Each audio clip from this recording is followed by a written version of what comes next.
Oh, hi, Tom back with you, and I'm going to talk a little more about my new E-flite Crescendo glider or sailplane.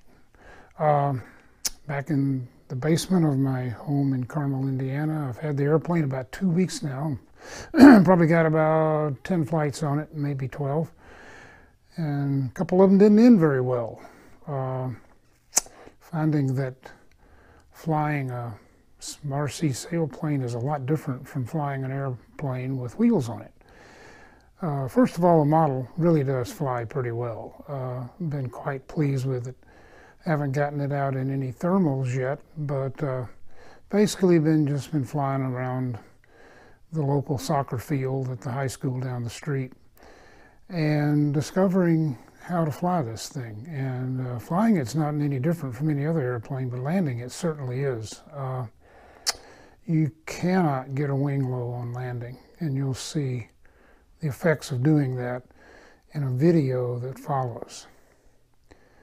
The airplane itself has really taken a beating, and after the video of my first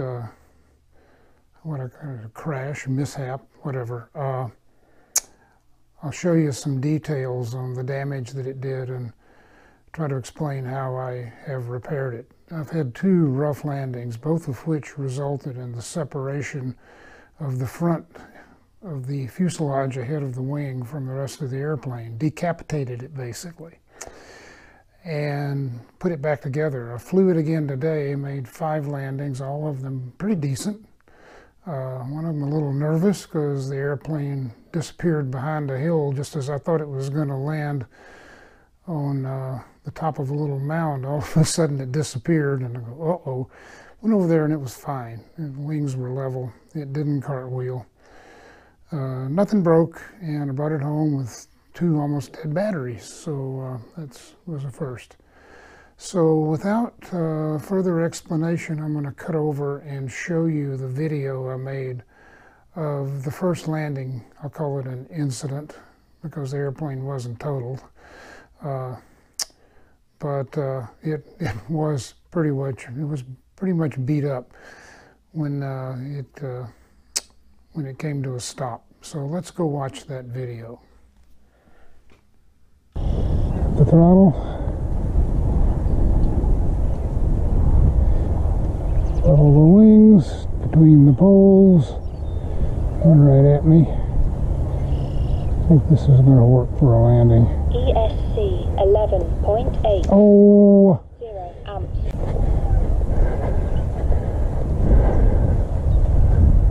Oh boy. Well, that's the end of that for the day. ESC 11.8 volts, 0 amps, 100 Fahrenheit.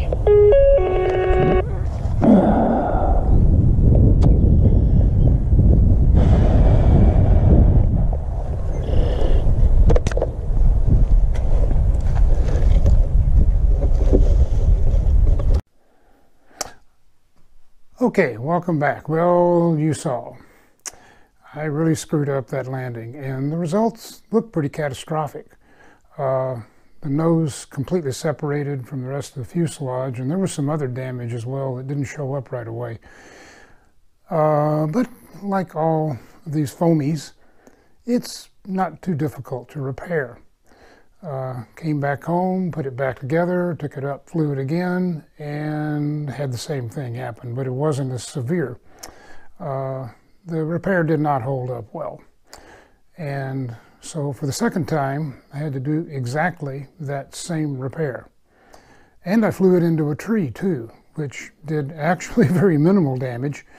Left a few scars on the wing and the tail, and one of the horizontal stabilizers came off, so I just took a little clear tape and pasted and glued it back on, or taped it back on, just like it came from the factory, and that was not a big deal.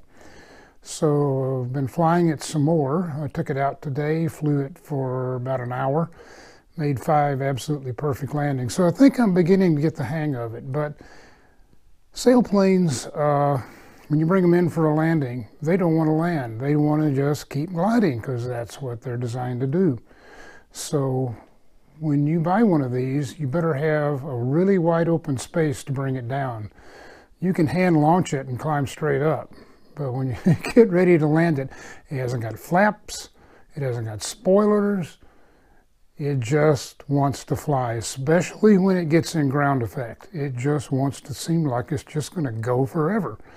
And you can't point it down to try to get it to land. If you do that, you're just going to pick up inertia. It's a very slick airframe, and with that speed you're going to pick up in a dive, you pull out 6 feet above the ground and start trying to land it.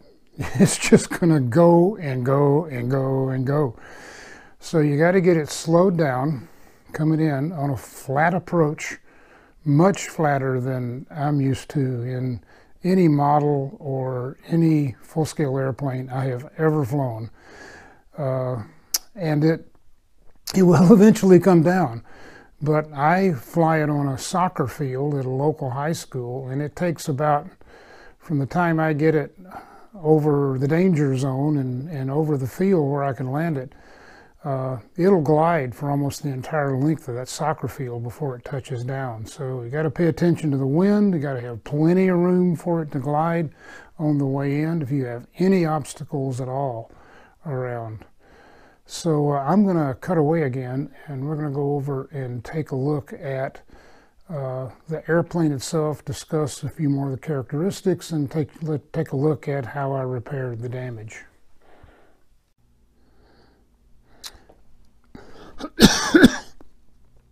Okay, so here we go. Here is the Conscendo, I think that's the way you say it. And it has had a rough life. I repeated that incident that you saw on the landing video, and after 2 repairs, this is what the fuselage looks like. Not very pretty, but I don't think I quite got it fixed right the first time. And as a result, it broke again on a landing that wasn't nearly as severe as the first one. The battery compartment on this airplane is very small. It'll barely fit a 2200 battery. So if you put it in there, you can see that it just fits. It will not fit anything bigger than a 2200. Take a 3S or a 4S. Mine are all 3S. Also, in addition to the damage up here, there was some damage in the rear of the airplane. Back here, there is a seam in this airframe. I don't know why. It's not all one piece. That also came loose, as did a hinge on the bottom of the rudder. I was not able to repair the hinge, so I cut it off. It's just a plastic one. Cut it off and used some tape, clear tape, to replace it. 2 pieces, one on each side, and that seems to have worked just fine. The airplane, the way it's built, with all of this weight up front, when you put a battery in here, you've got a tremendous amount of weight on the front of the airplane. And this part of the fuselage under here is obviously going to be a little weak because you've got this hatch that goes on the top. So if you bring it in wing low and it does any kind of cartwheel, this is going to hit the front of the fuselage and have a tremendous, because of the weight up here, is going to have a tremendous torque effect on that stuff, on that foam, and it's going to break. It can be repaired. I used this glue gun right here twice. First time I don't think I got quite enough glue on it. I had to scrape a little of it off, put it back together. If it does it again, I'm going to try to see if I can maybe work up some reinforcing rods, some coat hanger wire or something back in here to reinforce both sides and the bottom. But it did all go back together very easily. The other thing that broke was this hatch. And it broke because it has very little to support it. And the battery came popping out of there. That tongue that holds it down on the front right here didn't quite break, but it almost did. So I took some styrofoam off of my Robart stand right here and glued that in behind that tab to reinforce it, and that has held up really, really well. So I went out and flew it today. I think I had 5 landings and 2 batteries. Flew it for about 30 minutes, and it's still flying fine. And I think I've got these landings down pat. You can see it's got a few other little minor scars in it, but nothing really major. Got a few little dents and cracks. Yeah. So in summary, other than this weak spot in the fuselage, it's been a pretty fun airplane to fly. It certainly has been a lesson for me in how to fly these sailplanes. It has one other little idiosyncrasy that you need to be aware of.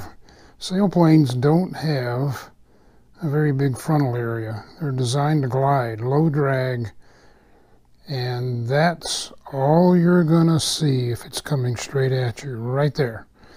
You won't see the battery hatch, and the wing leading edges are white. And if you got some puffy little clouds behind it, this thing just disappears.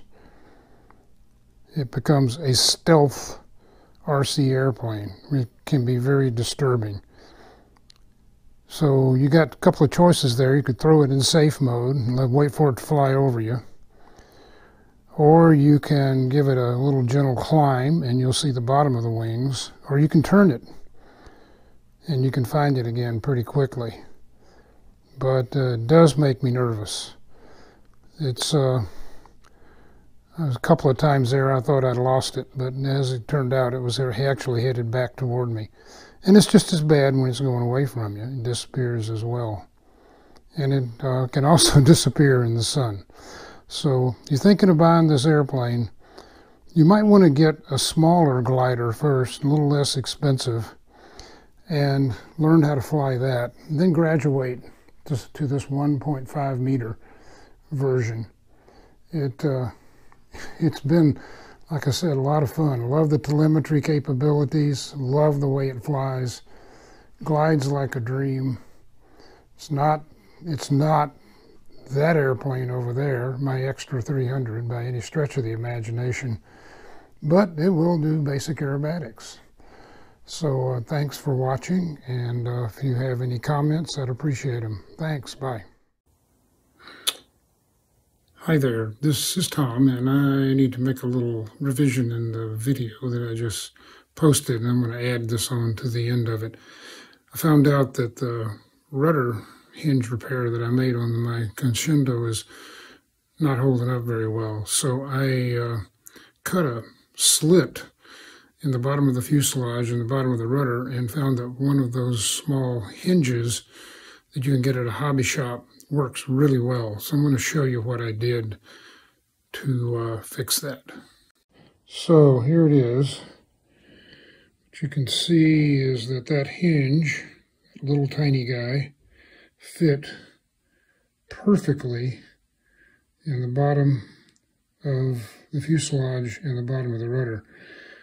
It's a pretty good friction fit, but just to be sure, I put a small drop of CA on each one of those hinge ends in the fuselage to make sure that doesn't slip out. But that really holds the bottom of this rudder on and replaces the hinge, pretty weak hinge at that came with the model. This thing flipped over, that hinge plastic piece broke. I just cut it off with a knife and then slipped this hinge in. And in fact, if you own one of these airplanes, I would suggest that you get one of those small hinges and do this before you ever fly it, because it'll really strengthen that rudder connection up. And more specifically, this is the hinge you need to use. And like I said, it fits perfectly in those two slots I cut in the bottom of the fuselage and the bottom of the rudder. Just slip it in there, apply a little CA to the top of the hinge and the fuselage and the rudder, and that should hold it in place.